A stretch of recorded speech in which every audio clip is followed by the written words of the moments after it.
You were born into a palace. Your name is already famous before you can even say it. You have titles, jewels, castles, and the loyalty of an entire nation, handed to you from the moment you take your first breath. You will never struggle for money.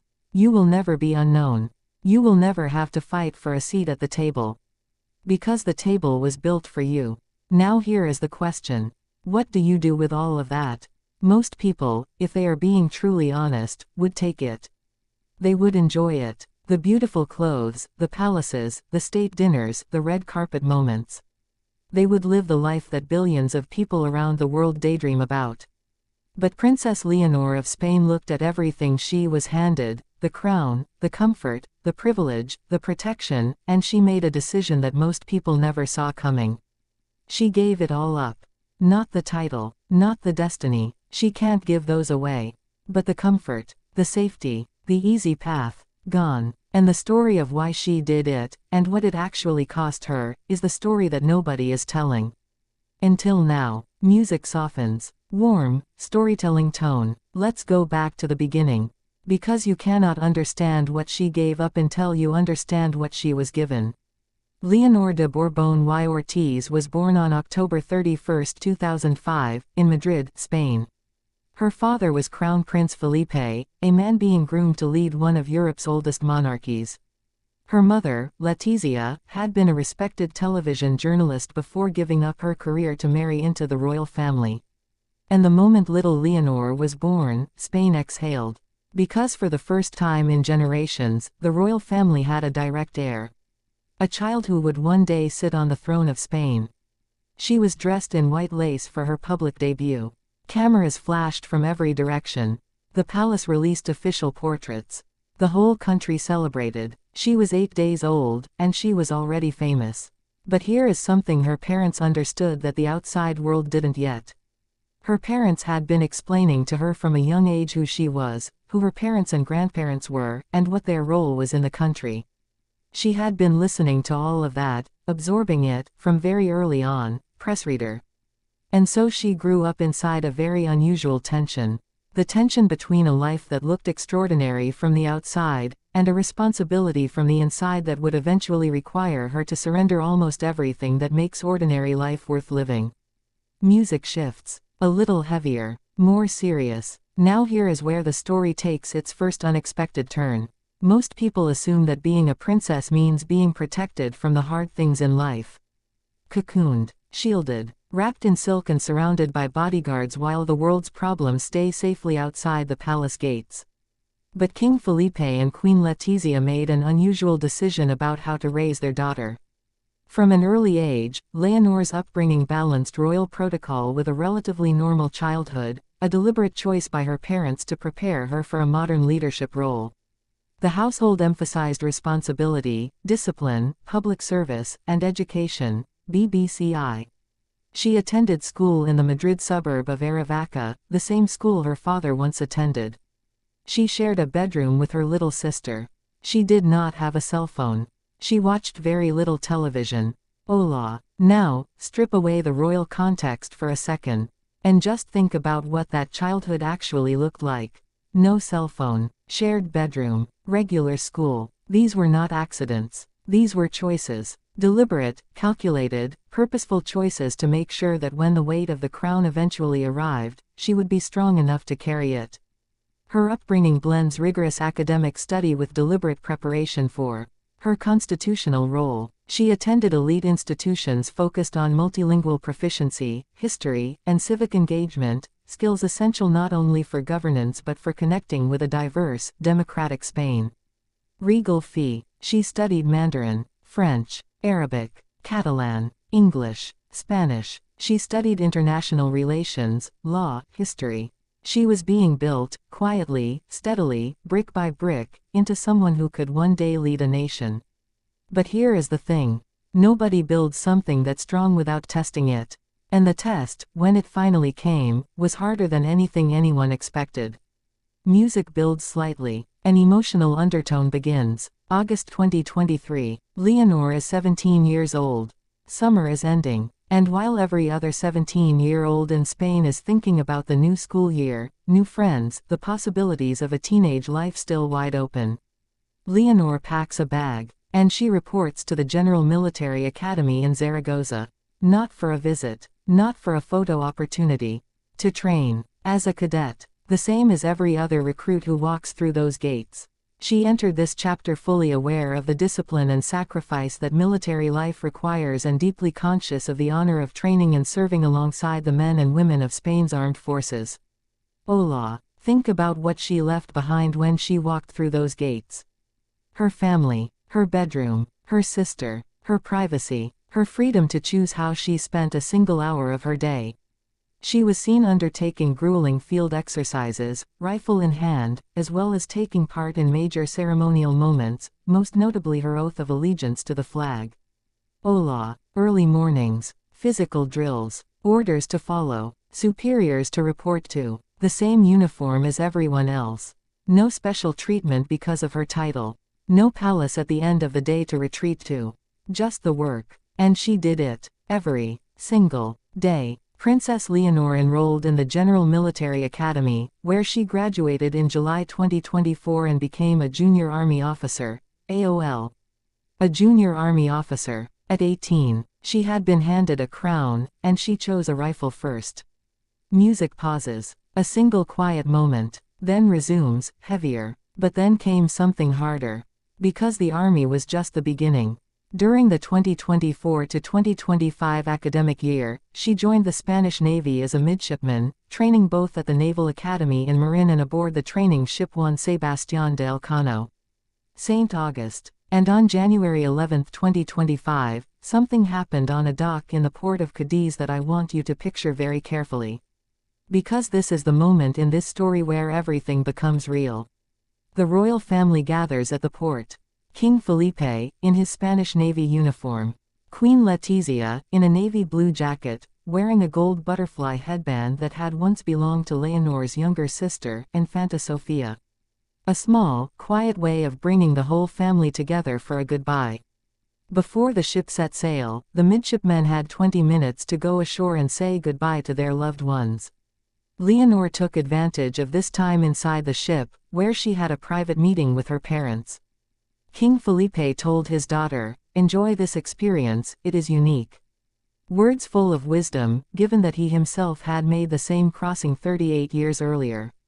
Hola, and then the moment came. Leonor, dressed in her naval attire, boarded the Juan Sebastián de Elcano as her parents waved goodbye. It was a bittersweet moment, marked by tears and smiles.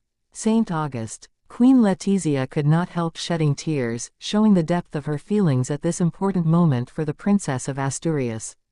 Hola. King Felipe was also spotted crying as the couple's firstborn, and the heir to the throne, set out on a 5-month stint on board as part of her naval training. Huser. Both parents. On the dock. In tears. Standing aboard the Elcano before departure, the king and queen waved to the crowd, with Queen Letizia placing her hand on her heart as a gesture of gratitude for the public's warmth. Princess Leonor, smiling brightly, bid farewell by raising her sailor's cap in the air alongside her companions. Rappler. She was smiling. Her parents were crying. And she was smiling, not because she wasn't feeling it, but because she had already decided. She had already made peace with it. She had already given it away, the comfort, the closeness of home, the warmth of her family, and the smile was her way of saying, "I chose this. And I am ready." That is not a 19-year-old girl on a gap-year adventure. That is someone who has already understood what it means to give everything. Music opens up, slightly more epic. From the port of Cadiz, Leonor and her fellow cadets sailed through Brazil, Chile, Panama, Peru, Colombia, and the Dominican Republic, before finally docking in New York City. Royal Central. 5 months at sea. 5 months away from everything familiar. 5 months of navigation, astronomy, meteorology, live drills, and the kind of raw, unscripted human experience that no palace education could ever provide. The training program includes studies in navigation, astronomy, meteorology, and amphibious operations, as well as fostering close bonds among the crew through their shared experiences at sea. Rappler. And here is something that the headlines missed. Many of the midshipmen expressed their pride in sharing this experience with the future queen, describing Princess Leonor as one of us. Rappler. One of us. Not the princess. Not the heir. Not your royal highness. One of us. That is not something you earn by being born into a palace. That is something you earn by showing up every morning in the same uniform, eating the same food, doing the same work, and never once asking for special treatment because of who you are. She gave up the distance that royalty normally keeps from ordinary people, and in return, she got something that no crown could ever buy. Respect. Earned. From the inside out. Music becomes more reflective, intimate. Now let's talk about what this all actually means. Because this is the part of the story that the YouTube thumbnails never show you. There is a version of Leonor's life that she never got to live. The version where she finishes school, goes to a normal university, falls in love in obscurity, figures out who she is without 47 million people watching. The version where she gets to be wrong about things without it becoming a political crisis. Where she gets to change her mind, reinvent herself, disappear for a while and come back as someone new. She never gets that. Every decision she makes from this point forward will be analyzed. Every relationship will be speculated about. Every speech scrutinized. Every moment of weakness, if she is ever allowed to show one, will be documented, dissected, and debated on the internet within minutes. Most people who watch this video right now have complete freedom to fail privately. Leonor does not. And yet, look at what she has done with that reality. Instead of resenting it, she ran toward it. Instead of doing the minimum, she chose the maximum. Instead of letting the palace protect her, she stepped outside it, into a barracks, onto a ship, into foreign countries, alone, in uniform, doing the work. At 16, she represented Spain at the United Nations Youth Forum, advocating for education access and youth empowerment, themes echoing her own educational journey. Her speeches, carefully crafted and deeply rooted in civic duty, suggest her understanding of the monarchy's evolving role, not mere tradition, but active service aligned with democratic principles. Regal fee. She is not waiting to be queen. She is becoming one. Right now. Every single day. Music builds toward the final stretch. Strong and purposeful. And it did not stop with the Navy. In September 2025, she joined the General Academy of Air and Space in San Javier, Murcia, the third stage of her military training. AOL. Army, Navy, Air Force. She is mastering all three branches of Spain's armed forces. Before the age of 21, Princess Leonor's time at the General Air Academy of San Javier is now drawing to a close. The region is planning a grand send-off for the heir to the throne, awarding her the Gold Medal of the Region of Murcia, the highest distinction awarded by the community. She will also receive the Gold Medal of the Regional Assembly, the Gold Medal of the town, and be named an honorary citizen of San Javier. UFO no more. Medal after medal, recognition after recognition, not because of her name, because of her work. These years across the armed forces have provided her with a well-rounded technical and personal education, reinforcing a lifelong commitment to service to Spanish society. St. August. And now, at 20 years old, with 3 years of military training nearly complete, Leonor is about to begin the next chapter. University marks a pivotal chapter in her path as heir, providing a cornerstone of the preparation she will one day draw on as queen. It will equip her with a deep academic foundation, sharpen her critical thinking, and foster significant personal growth, all while delivering the intellectual and strategic training essential to her future role as head of state. St. August. She does not stop. She does not slow down.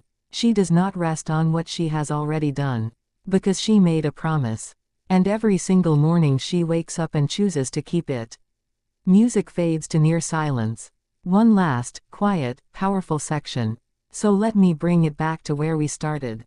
She was handed everything. A crown. A palace. A nation's loyalty. A future already written for her before she ever had a voice in it. And she looked at all of it, and she chose to earn it anyway. Not because she had to. Legally, constitutionally, she could have taken the easier path. Shown up at ceremonies, smiled for cameras, done the minimum that tradition required. But instead, she packed a bag and reported to boot camp at 17. She sailed across 5 oceans at 19. She stood in parliaments and military academies and foreign palaces and learned, Every single time, how to be worthy of the things she was born into. That is what nobody tells you about the Leonor story. The story isn't about a princess who was handed a crown. It's about a young woman who decided, quietly, privately, without fanfare, that she was going to deserve it. And she is doing that. Every single day, while Europe watches, while Spain holds its breath, while the world slowly begins to realize what is coming.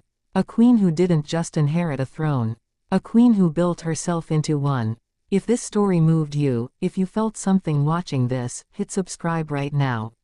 Because this channel goes deeper on royal stories than anywhere else on this platform. We tell the real stories. The human ones. The ones that the headlines always miss.